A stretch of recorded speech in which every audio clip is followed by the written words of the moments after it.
che ci ricordava come il processo di legislazione, di normazione su questi aspetti in Europa sia stato complicato, stratificato nel corso di questi anni. È davvero uno dei leader di questo processo e che ha visto tutti i passaggi dal finire degli anni 70 in avanti. È David Wright, che invito sul palco insieme al presidente di EFPA Italia Varenne, al chairman Soler Alberti, per il momento dell'Honorary Award che è stato introdotto. Prego.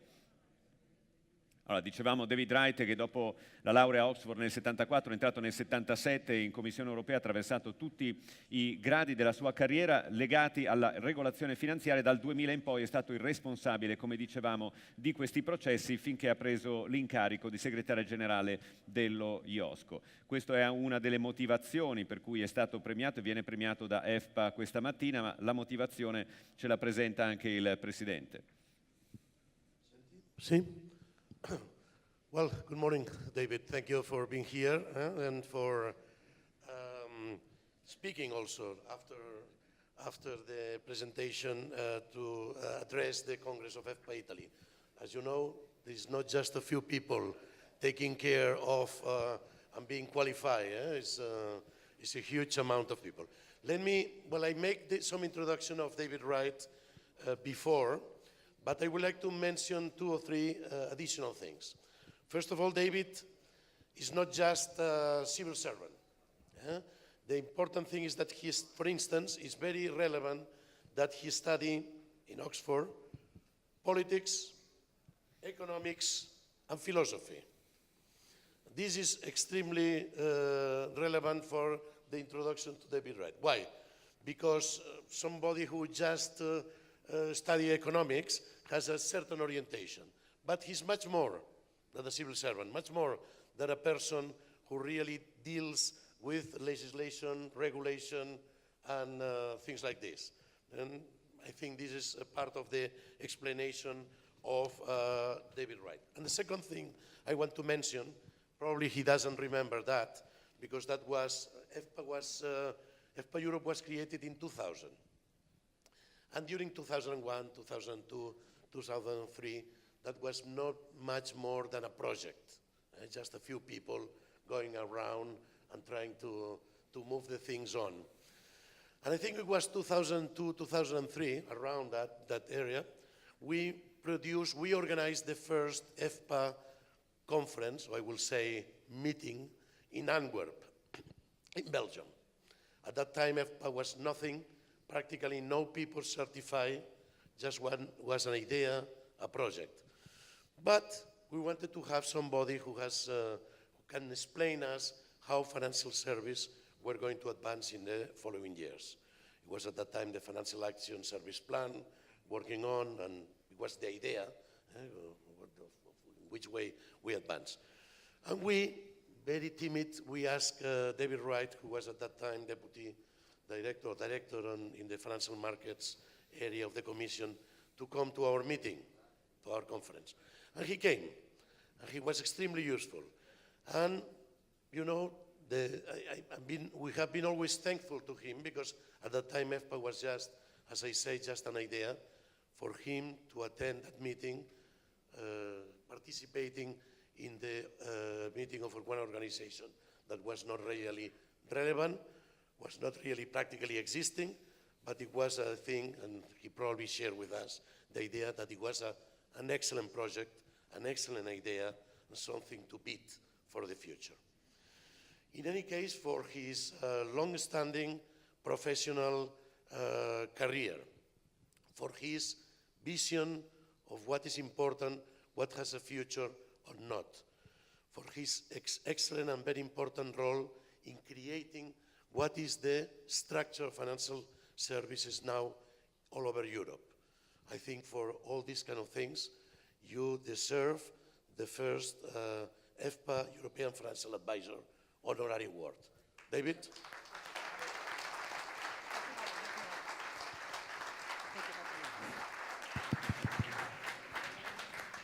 Ma io aggiungerei solo alcune parole e confermo esattamente quello che ha detto Joseph, il nostro Presidente di EFPA Europe. Ritengo che non possa essere la persona più indicata, David, per avere questo nostro primo riconoscimento, non solo perché, come diceva Joseph, ci ha seguito fin dall'inizio, fin, come si direbbe, in tempi non sospetti, quando quasi eravamo coi calzoncini corti, e fino all'ultimo, the last our meeting in December, the last December, quando ci siamo visti, e lì abbiamo capito che il personaggio, oltre che di essere di altissimo livello, come si dice spesso in Italia, è uno di noi. È un amante dell'Italia, della Sicilia, è una persona che unisce qualità morali, professionali a visione strategica per il futuro. E quindi sono molto onorato, insieme a Joseph, di dare questo primo riconoscimento ufficiale di EFPA Europe a David. Thank you very much, David. David, before to hand out this diploma, let me read what is your compromise. Huh? This is to inform the public that the honorary award of the European Financial Planning Association has been conferred upon David Jeremy Wright in view of his outstanding contribution to the financial service sector, and this is important. He has agreed to be bound by the Association Code of Ethics and is therefore entitled to use the designatory letters EFA Honorary. Okay?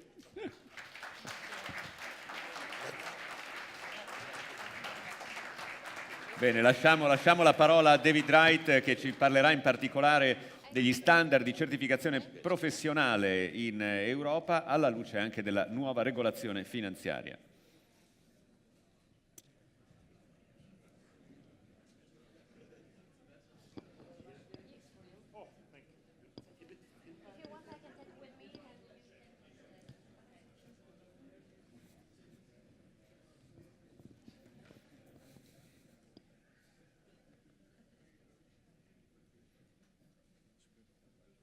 Stai.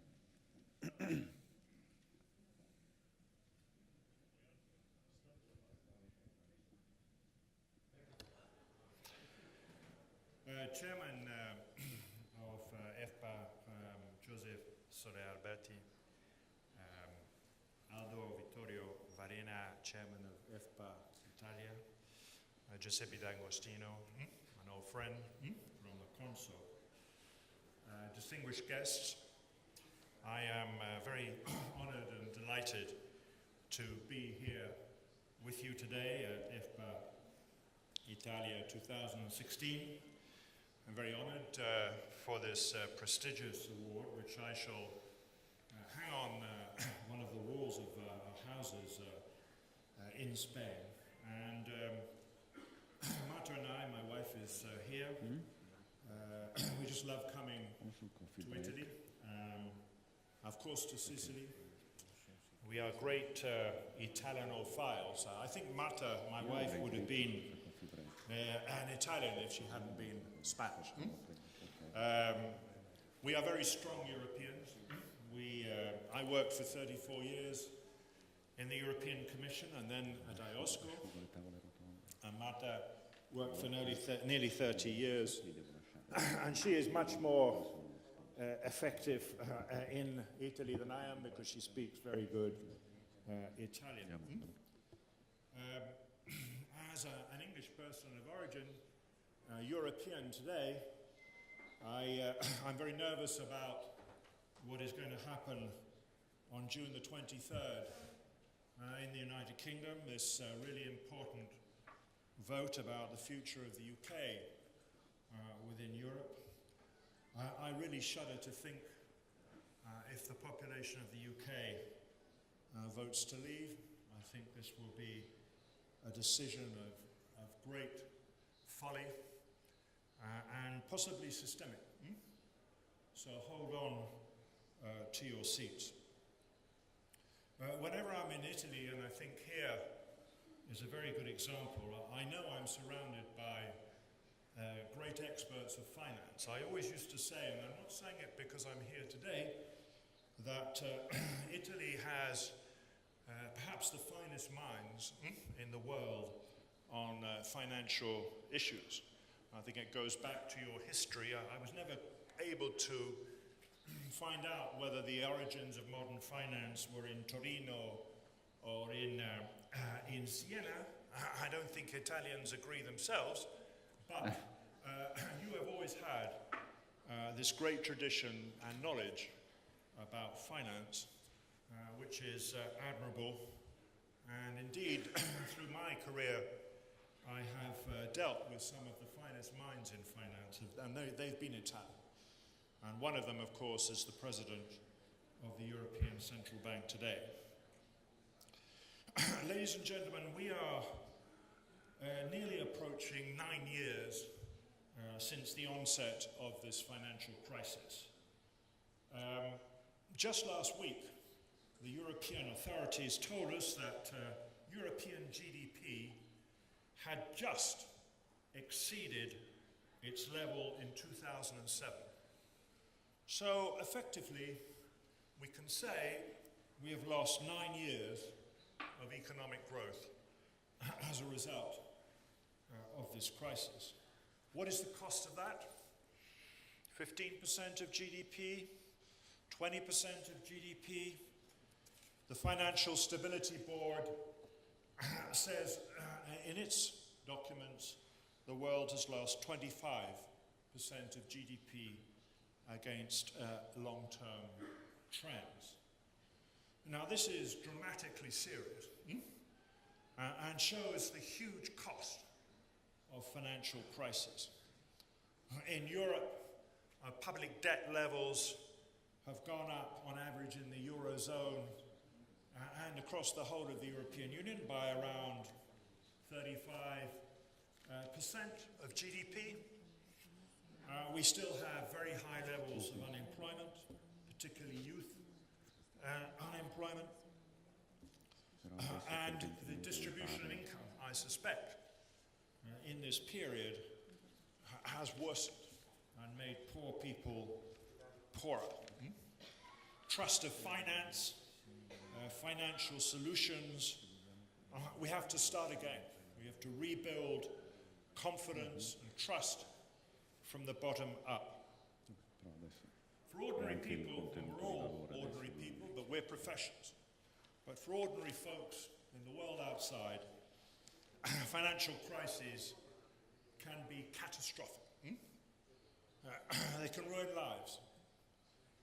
And in one major European country I know, I believe there are about 20 suicides a year as a result of financial and personal catastrophe. The public simply have to know who they can trust for unbiased advice, fair and effective financial planning, and they have to know when they enter the room to discuss with an advisor or a planner or a firm, is their interest, are their interests number one? Are they the person at the other, on the other side of the table who is the most important? We've just had too many financial scandals. Subprime, what a cost that has been. That doesn't mean all securitization is bad, but it's going to be very difficult to revive securitization with that legacy, particularly in Europe. The LIBOR and Forex manipulation scandals beggared belief. Quite extraordinary. Mis-selling scandals, price gouging, and in one country there are, according to the statistics of the regulatory authority, over 2 million complaints a year to them about financial firms. 2 million complaints in a big European country. It's quite shocking. Now, to state the obvious, we all need doctors. We have to trust them. Some we know are less good than others, but all of them have had to pass rigorous exams, and they have to have practical experience, otherwise they can't practice medicine or surgery or whatever. Things can go wrong. Occasionally they do. We've just seen that terrible rogue Dutch dentist who was practicing in provincial France, who destroyed the teeth and mouths of many French people. He then disappeared off to Canada. They got him, and he's in jail now for a long time. Quite right. Pilots. Pilots are subject to rigorous training. Occasionally things go wrong, like that recent mentally disturbed German pilot who deliberately locked out his co-pilot and crashed the plane. But fortunately, things like that, accidents actually, statistically, are extremely rare, and much rarer than the number of complaints about financial services. So I strongly support rigorous, demanding professional qualifications for financial planners and advisors. It seems obvious to me that this should be the case for essential parts of people's lives. And in the future, they're going to have to spend more time and be more responsible for managing the finances of their lives, because the public sector will not be able to do it, especially not in an aging Europe. So I believe that mandatory qualifications are necessary, and those qualifications should be recognized as a sine qua non for being able to advise and help clients. These qualifications, like for pilots, dentists, or doctors, should be demanding, graded. There should be no automaticity whatsoever. And some, perhaps a significant percentage, should fail and therefore not be allowed to practice in this profession. And it's a profession. Paying for a training course should not imply a right to a certificate of excellence at the end, at all. Trust in the financial system and the advice function can, in my view, be slowly re-established in this way, including applying, Giuseppe has just outlined, a lot of the new rules, applying the important codicil of legal principles, the avoidance of bias, customers' interests first, transparency and full disclosure of fees. Technology can help here. Behavioral economics, where we heard a reference to that. Robo-advice as well. I was interested to see EFPA thinking hard about robo-advice. It may not be the solution, but it could be certainly part of the solution, perhaps a necessary part of the solution, but not a sufficient part of the solution, and solution being advising the public in a correct way. So mandatory qualifications, a codicil of principles, using technology and new behavioral economic thinking, financial education, of course. And isn't it about time that we had financial education as part of the school curriculum? I really don't understand why we do not have, from a very early age, the teaching of finance, financial principles, money, what it all means, really from quite a young age. It seems to me just as important as learning about cooking, gymnastics, Latin, languages, mathematics. It really must be central to the core curriculum of education. And if we want to strengthen the demand side over time, that is one of the key ways to do it. And there are two other elements that I think are important here. One is the effective supervision of advisors, financial planners. Blind shopping by the regulators, weeding out those who are incompetent and dishonest. I saw yesterday a circular that came round on the internet that a law firm, I think in London, was offering advice about two financial advisors who will be inspected by the Securities and Exchange Commission in the United States. And I thought, well, that's actually a good signal. That's a good signal that those who are in the advice function are being supervised, and that there's a little bit of fear element in this. You better be on your toes because there's going to be a tough inspection of how you are doing the job. So I do think that supervision and oversight is very important, and very important for everybody. Very important for the 90% or 95% of people in this room and elsewhere in this profession who are doing a great job. Final part of the jigsaw, for me, is very strong sanctions regimes for those who deliberately missell, misadvise. And I'm not talking about just being banned from the industry for a number of years. I'm talking about, in the worst cases, jail. I've said this very often. I do think there has to be a strong disincentive in the system to ensure and help and make sure that clients are protected against the worst forms of abuse. So, ladies and gentlemen, financial planning advice is a crucial part of our lives today and will become a much more crucial part of everybody's lives as citizens take on a bigger and bigger responsibility for their finances, for their pensions, for example, in the future.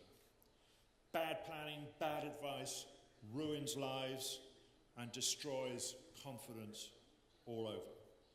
We must take these issues much more seriously, just as we do the regulation of doctors, dentists, pilots, and nuclear engineers. All of those are rigorously controlled and are rigorously tested. Surely we should do the same here. In fact, actually, when you think about it, it's just a no-brainer, isn't it? Thank you.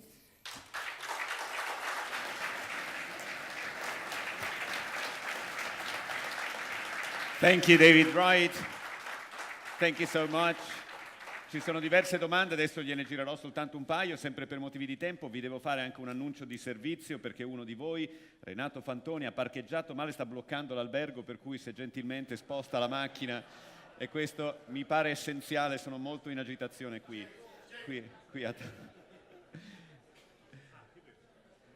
No, well, David, first of all, just a couple of questions right before you to leave you go. First of all, you've seen the making of the European movie from the inside, and you just mentioned some of the big threats that we are facing, from the Brexit to what's happening in terms of the reaction to the crisis, migration crisis. Yesterday, Angela Merkel in Rome said, yes, we are in a very critical situation. Now, they say, and one of the founders of the European Union said, the Europe is the result of its crisis. But do you think that there's a solution for the crisis we're facing? According to the Italian economy minister, Padoan, this is the most dangerous crisis we've seen since the beginning of the European Union. Based on your experience, how do you feel about that? Well, I have some sympathy for that view, that we are in a very very difficult situation. I think the migration issue is the most difficult of them. And I think there are no easy solutions here. But if we don't stick together and act in a fair-minded way across the whole of the European Union, then I think things will get better. And we've seen problems in Turkey, so the possible unraveling of the agreements made with Turkey, which are a crucial conduit for many of these desperate people trying to avoid wars and poverty. So this is a big test of Europe. On the economic side, I have to say that I'm disappointed by the fact that we don't have a clear enough project for Europe. We have a capital markets union. That's a good idea, but it needs the elephant pills. It needs to accelerate. We haven't got the luxury of time anymore. As I said, we've got too many people unemployed, growing debt. We have to revive the economy in Europe. And if we don't, all these problems get worse. Growth in Europe will solve an enormous number of our problems. Our belief in our institutions, our willingness to work together. But if it's, as the French say, chacun pour soi, everybody for themselves, we can't make progress like that. So I want to see a much more dynamic economic and financial project from Europe, including capital markets union, but including, for example, linking up electronically the whole of the European economy. So, for example, as I live in Madrid, I might well want to buy some fine Sicilian wines. I want to do that with one click on my iPhone. I can't do that today. Why not? China, you can do that. So let's try and link the economy, link Europe together, link our diversity together, build the infrastructures for that. I think there are massive network benefits for Europe. So we face very difficult times. I don't think we have strong enough leadership, and I think we have to articulate a project together, and most of all, deliver it. Deliver it. Fix a time and deliver it. And by doing that, you create confidence. Confidence that things are moving. I've seen this in my own work over the years. Whether it was in the Single Market Project, whether it was with this monetary union, whether it was with the Financial Services Action Plan, you have to show movement. You have to show that people's lives are improving. And if we can't do that, we're in big trouble. Thank you. Thanks again, David Wright. I'd love to go on, but we have to leave it there.